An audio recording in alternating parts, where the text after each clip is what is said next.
Hey guys, real fast. This was the ending of my Lupin versus Catseye review, but that review is full of spoilers, so if you don't want the spoilers, just watch this by itself. So Lupin versus Catseye was cool and all, but I can retroactively use this movie as a template to create Lupin the Third versus The Simpsons. And I was originally kidding about this, but you know what? I haven't done a video in a while, so screw it. I'm going to commit to this gag and actually do it. So the film starts in World War II, as Mr. Burns and Abe Simpson fight across Europe. Mr. Burns steals some Nazi treasure of some kind. And also, the Simpsons have also totally already established that this canonically happened. So this is some deep lore I'm spinning off here. Now in the present day, Lupin III gets wind of all this, so he comes to Springfield to find that treasure. So he knocks over the town. He immediately stages a huge heist at Mr. Burns' casino. He steals some money, but he doesn't find the treasure. The treasure just isn't there. So that was a huge waste of time, other than being a cool opening scene and setting up the premise that Lupin III has come to Springfield. Now at the same time, Lisa Simpson is mad at Mr. Burns for some random nuclear environmental thing. So she starts protesting his house to make him stop. Now also at the same time, Fujiko gets wind of this treasure plot and immediately gets a high-ranking job at the Springfield nuclear power plant, putting her into direct competition with Mr. Smithers, who canonically hates sexy women and sees her as an obvious threat through Mr. Burns' attention.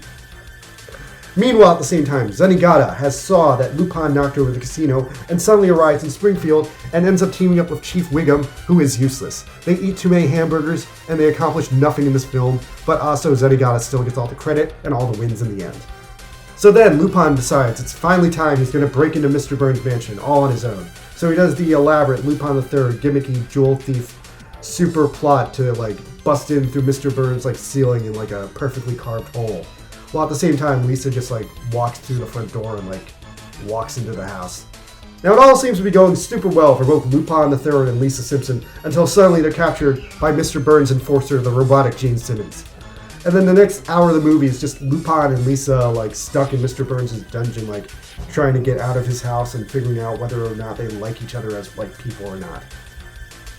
And meanwhile, all the other characters are stuck at the Simpsons house doing literally nothing. At least the Simpsons family meets Jigen and Goemon for some reason, because crossovers are stupid and that's just the way they work. So in the end, it turns out there was no treasure because the plotline was already resolved 20 years ago in the episode where it was initially brought up, and so the treasure's just gone and Lupin gets nothing. Anyway, that's essentially what this movie felt like to me as a long-term Catseye fan, and yeah, that's my take on the film.